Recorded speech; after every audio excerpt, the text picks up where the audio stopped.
We are out doing ministry errands. Andres is currently in the shop getting some trash bags for the church.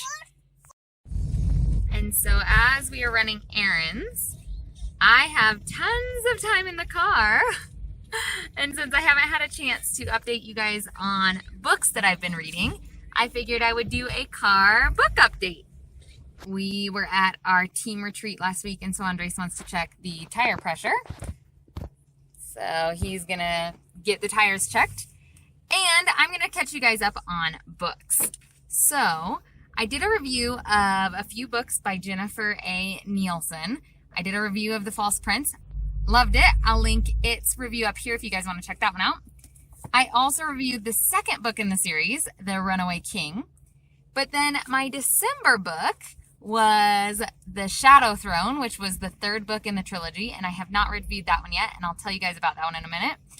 And my January book was The Captive Kingdom, the fourth book. She added to the trilogy, and there's now 5 books, so this is the 4th one.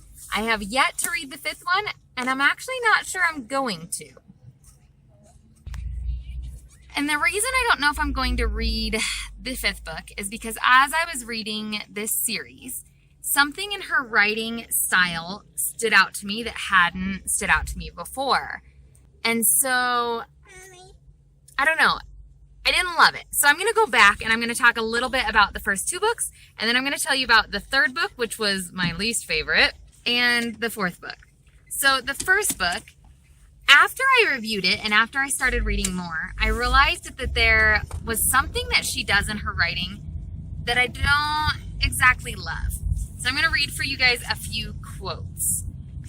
In the first book, one of the quotes, for instance, says, "She bucked twice," it's talking about a horse, "she bucked twice, and I managed to hold on only because it entertained the devils to help me do it." Another quote, "The devils had you long ago, Sage." And the third quote from this book, "Who truly gives a devil's inch about that rock?" So, looking back, I don't think these 3 statements stood out to me as much because I just kind of shrugged them off as I was unlucky, like statements of more of luck, or like life was against me, and so I didn't really pay attention. Well, the same type of thing happens in the second book. So I went back and reread portions to kind of find these quotes and see her writing. And so in The Runaway King, you also see a few comments like this. It says, "But I hoped the devils heard the part about my long life and were inclined to grant it." So the first book, those quotes that mentioned the devils was more of like bad luck or life was against me. But then in this book, this first quote, "But I hoped the devils heard the part about my long life and were inclined to grant it." It gives that force, whatever the devils in this particular writer's thoughts are, whether it's demonic, whatever that is, it's giving the devils control. It's giving them power.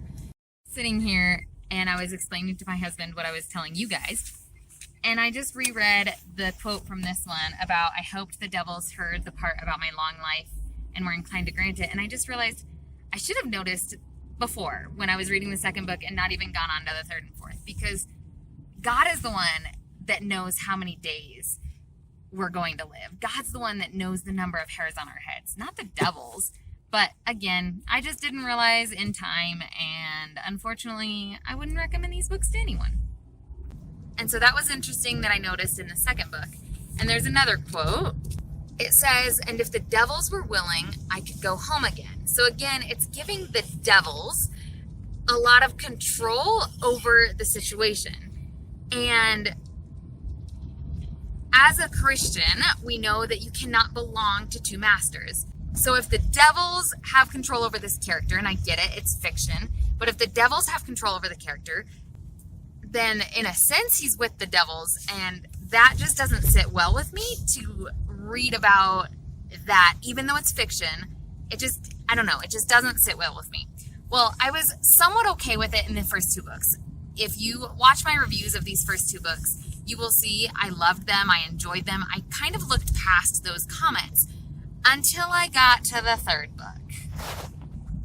And in this book, this is the official review of The Shadow Throne, it not only mentioned the devils, but it also mentioned the saints. And the saints in this book take the place of God, which is why I have a complete problem with that as a reader and as a Christian. This book really did not sit well with me because of that. The book was good. The plot was fun. It was a quick read. I enjoyed it. But the mention, and I'm going to read a few quotes, the mention of the saints and how this author portrays the spiritual world isn't correct. And as a believer, that to me isn't something I want to read. And so The Shadow Throne, I'm going to say I would not recommend it. And it's the first one in this series.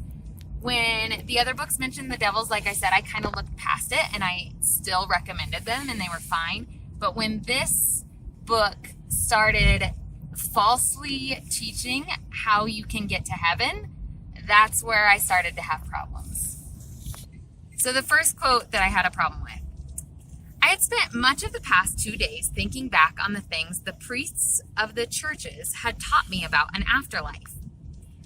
If they were right, that all good people became saints in heaven, then surely that was where Imogen now rested. Okay, so we now have false doctrine. Priests in a church are teaching that all good people go to heaven. John 14:6, I am the way, the truth, and the life. Nobody comes to the Father except through me. And Ephesians 2:9 talks about how it's not by works that we are saved, so that nobody can boast. So good people don't go to heaven. You can't get to heaven because of something you did. It is only through faith in Jesus Christ, not because we are good. So that was the first error in doctrine, and it's a big error. And that's why I would not recommend this book, because anyone who is not solid in their faith or who is searching is going to get a false doctrine displayed. And yeah, I get it. It's fantasy, it's fiction, but at the same time, I don't want to promote that. There are other quotes in the book about the saints providing them food. There's also another one about how they're going to ride into the battle on the wings of the saints. I get it. This is not trying to be a Bible teaching book. It's not a Christian author. But at the same time, anything that's against scripture isn't something I want to be thinking about. The Bible teaches us to think about things that are good, that are true, that are pure. And if this is specifically teaching something that's not correct according to the Bible, then I don't want to promote it. I don't want to tell others to read it either. There are lots of mentions of the devils and saints in this book, but the last quote I'm going to read is probably the worst one. And it says, "Listen to me," I said firmly. "If you fall from here, it'll hurt a lot more than you're hurting now, and you will die. Once you're dead, I'll tell the saints to refuse you entrance into the afterlife." So it's then making the saints the gatekeepers of heaven. Again, completely against what the Bible teaches us. And so I'm not going to recommend this one. And honestly, that's part of why I don't know if I'm going to purchase and read the 5th book. I already had the 4th book when I read the 3rd one and realized that I didn't appreciate it. Had I read the 3rd one before purchasing the 4th one, I would not have purchased the 4th book. But I already had it, so I figured I'd read it. This one isn't as terrible. It didn't have so many doctrinal issues, and I know it's not a book that's teaching doctrine, but I still don't want to promote and read something that is against what the Bible teaches.